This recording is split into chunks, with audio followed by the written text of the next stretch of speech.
So friends, ऐसा लग रहा है कि आखिरकार कोरोना की वैक्सीन लगभग बनकर तैयार हो गई है। जिस हिसाब से डेली कोरोना वायरस के केसेस पूरे विश्व में बढ़ रहे हैं और कई देशों ने फिर से लॉकडाउन लगाया है, तो उस हिसाब से ये खबर एक उम्मीद जगाती है कि वैक्सीन जल्द ही अपने अंतिम ट्रायल को पूरा कर रेगुलेटरी बॉडी से अप्रूवल ले सकेगी। फ्रेंड्स, फाइजर जो कि एक यूएस बेस्ड फार्मा कंपनी है, इसने ये वैक्सीन अपने जर्मन पार्टनर बायोएनटेक के साथ मिलकर बनाई है। कब तक ये वैक्सीन आम जनता के लिए उपलब्ध हो पाएगी, क्या चुनौतियां हैं अभी इस वैक्सीन को लेकर, क्या भारत ने कोई समझौता किया हुआ है फाइजर के साथ, ये सभी बातें हम जानेंगे इस वीडियो में मेरे यानी अभिषेक शर्मा के साथ।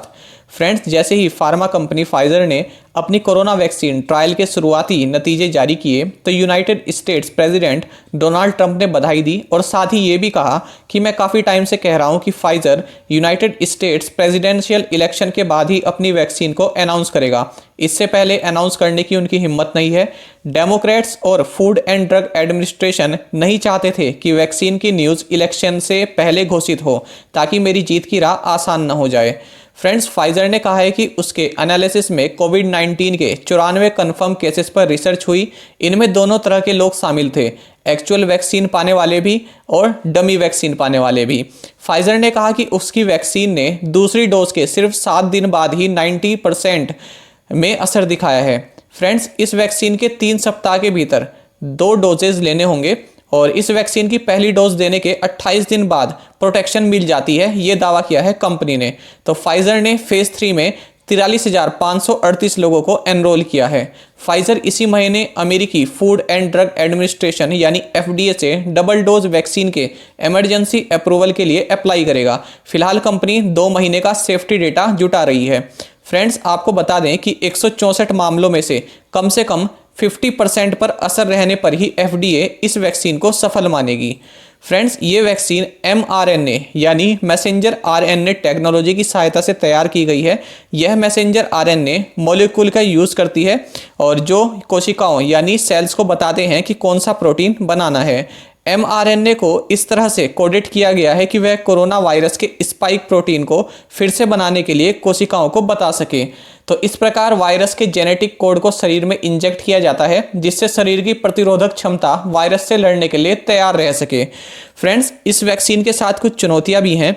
ये वैक्सीन -70 डिग्री सेल्सियस या इससे नीचे के तापमान पर ही सुरक्षित रह सकती है, जिसके लिए अल्ट्रा लो टेम्परेचर फ्रीजर्स की आवश्यकता होगी।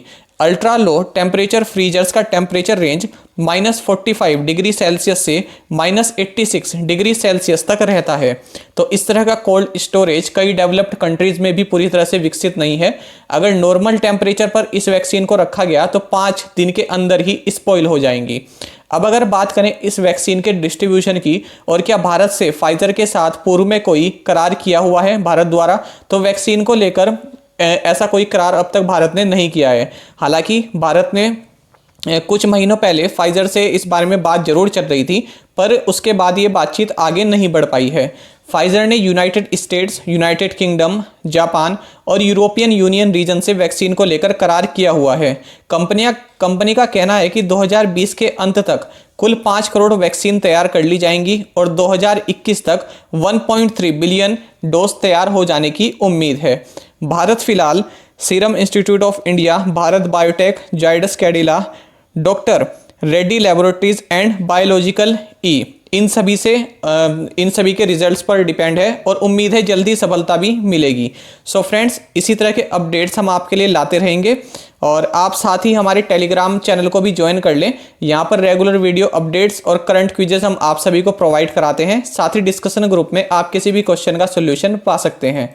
दोस्तों, यहाँ पर करंट अफेयर्स की प्लेलिस्ट दी गई है, इसको जरूर देखें और अपने दोस्तों के साथ व्हाट्सएप एंड टेलीग्राम पर शेयर करें, लाइक करें और कमेंट करके बताएं फ्रेंड्स ये वीडियो आपको कैसी लगी। Thank you guys.